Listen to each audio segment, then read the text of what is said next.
Et salut toi YouTube, on se retrouve un nouveau tour des stades. On est à Valence dans cette troisième ville d'Espagne. Des invités, des coulisses. Éloi Touot, Célia Conso et il y a Matteo et Anthony. Voilà, on est bien entouré, on est à Valence, donc troisième ville d'Espagne. On va aller voir un match au fameux stade mythique de la Mestalla. On va rentrer, on va se retrouver très rapidement pour parler un peu plus en détail du stade et du match que l'on va voir aujourd'hui. Mais avant ça, les plans de la vie.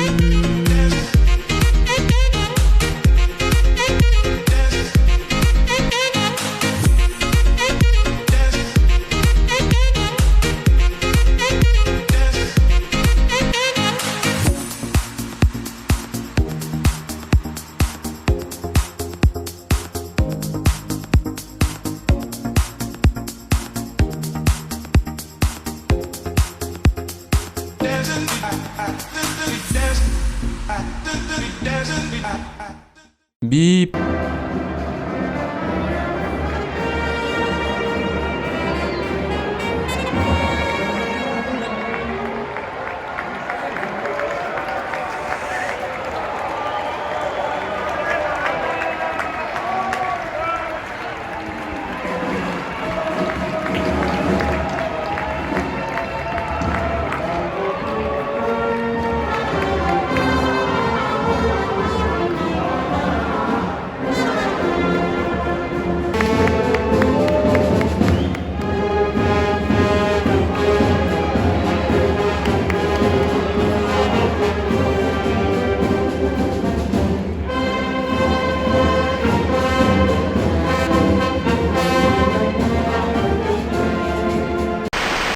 Bon, on vient de passer les portiques, on est en train de monter, là il y en a quand même pas mal d'étages à gravir pour atteindre nos places.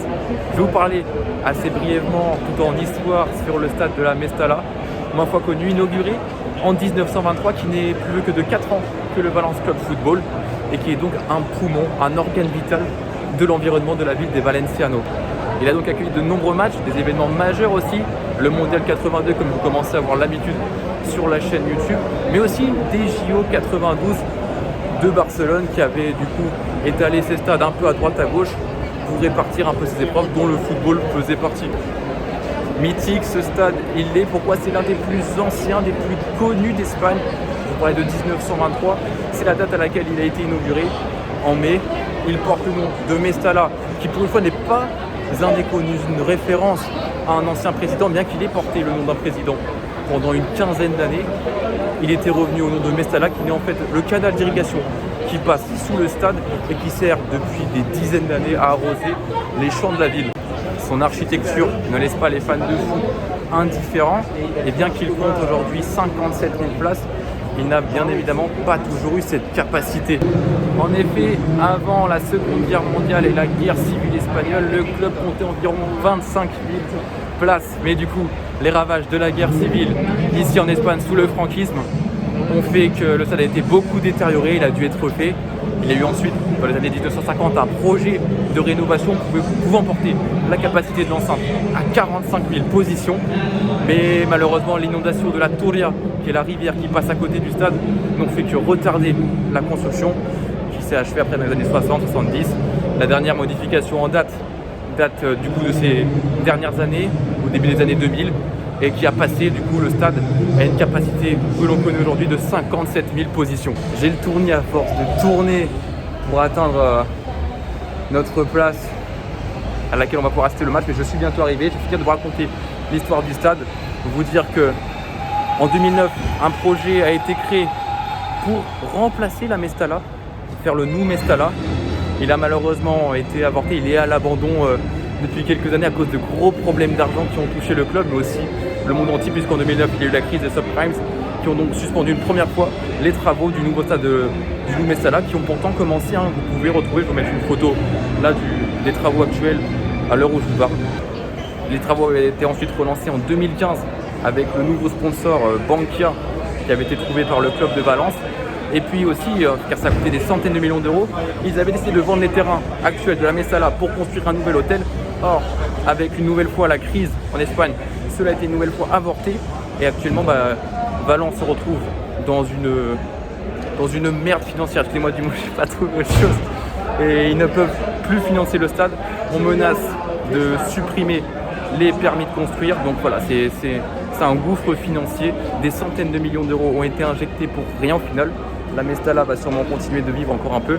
En tout cas, je suis content de pouvoir aller voir un match avant que celle-ci puisse éventuellement se faire démolir. En tout cas, je ne lui souhaite pas. Je vais aller voir ça tout de suite. Mais avant ça, je vais vous parler un peu de la rencontre du jour qui va opposer le Valence Club Football et le Granada Club Football.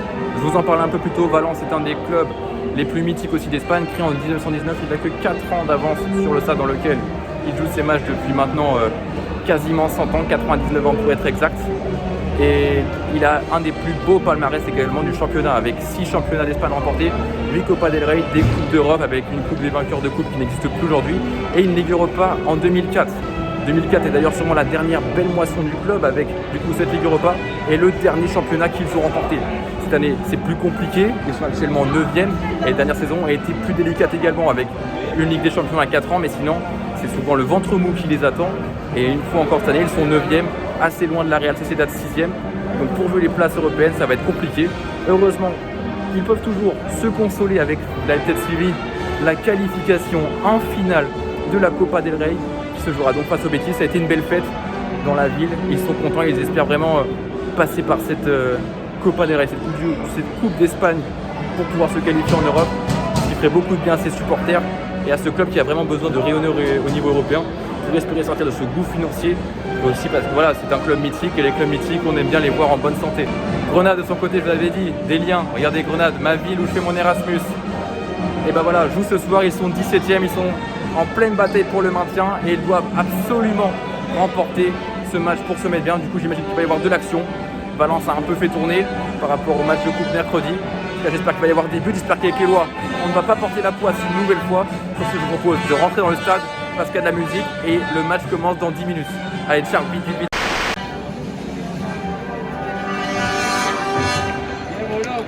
Un fortísimo aplaudimiento en el círculo musical de Gestalgar desde la comarca del Serrans. Interpreta Lim Go Home. Le président de Singapour n'est pas apprécié ici et les supporters demandent son départ. Éloi, un message clair pour toi, Lim. Pars. Bip. Vamonos.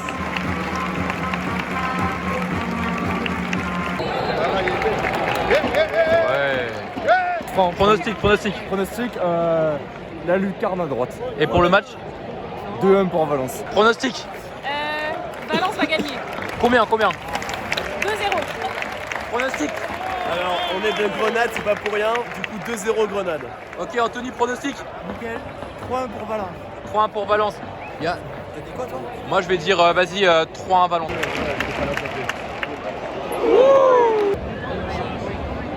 Bien joué. Super. Hop. 19e minute de jeu, ça te sort les banderoles. Dégage, Lim.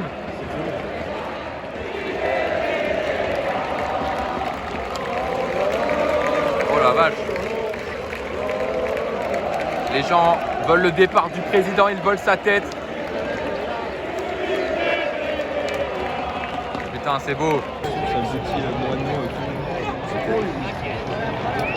Bien joué.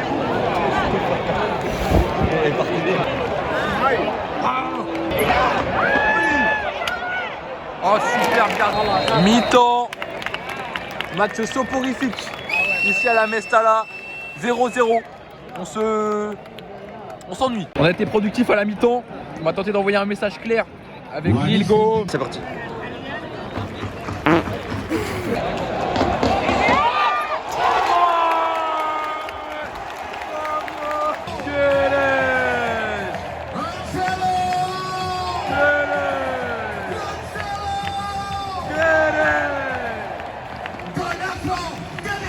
Ouverture du score, on rappelle, il y a 5 minutes de cela de Gonçalo Guedes. Voilà une seconde opportunité pour Valence de doubler la mise. Ouais.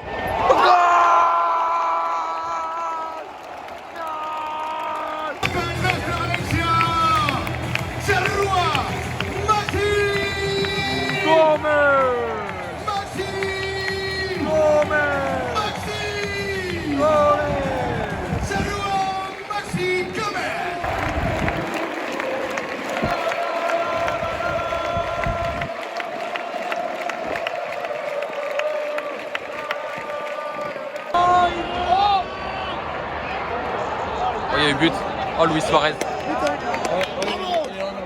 Réduction du score. J'ai dit 3-1. Mathéo a dit 2-1. On est dans les clous. Penalty. J'ai dit 3-1. Si j'étais joueur de Valence à ce moment-là, je ne prendrais pas ce tir au but. Pas à cause de la pression, mais parce que je suis nul. Allez, petit filet gauche. Plat du pied, sécurité. Ah non!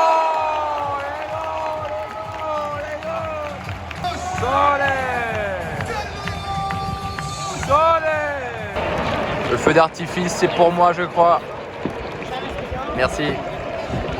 Merci, putain, c'est beau. Fallait pas. Et fin du match. Victoire 3-1.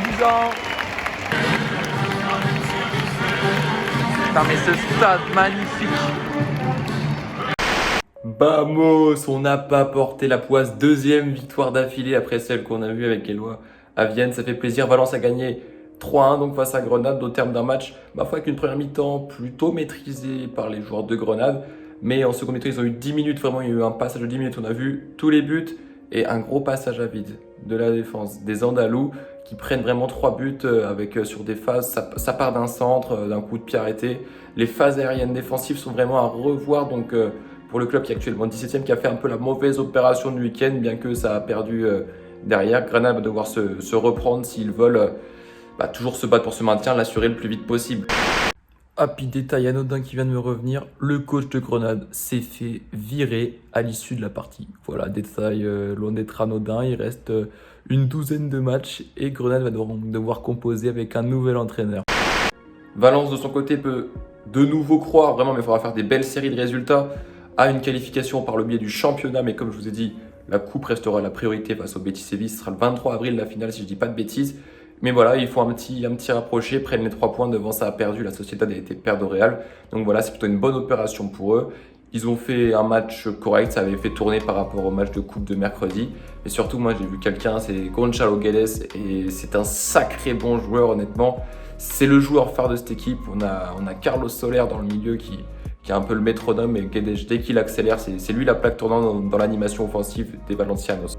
Donc voilà pour la partie match. Le stade est vraiment splendide honnêtement. Il a une sacrée réputation et c'est pas pour rien. L'architecture est sublime. Il est vraiment, comme je l'ai dit, implanté dans la ville, faisant de lui du coup vraiment... C'est un monument de l'environnement de Valence. Et je comprendrais que les supporters soient très tristes de le voir démoli au cas où ce projet du Nou Mestalla revoyait le jour et se terminait. Mais bon, pour l'instant, il n'y en a pas question, vu qu'il n'y a tout simplement plus la thune. Vous avez pu voir que le président actuel de Singapour, Lim, je ne sais plus quoi, mais n'est pas vraiment le bienvenu. Tout le monde demande son départ. À la 19e minute, à chaque match à domicile, les fans du coup brandissent la pancarte jaune que je vous ai montrée et réclament donc la démission, le départ du président. Ils n'en veulent plus parce qu'il n'a fait qu'apporter de mauvaises choses en vendant, dans un premier temps, tous les meilleurs joueurs.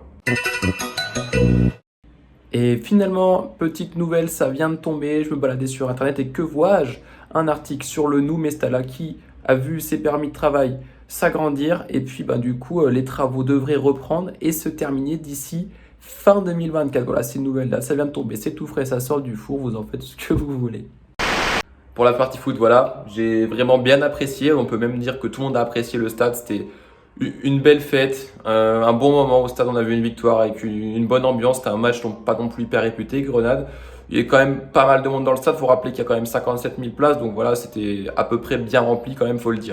Pour la ville, on a un peu joué de malchance. Le samedi, ça allait, on n'a pas eu de pluie, mais par contre le dimanche, il y a plu à saut quand on a continué la visite.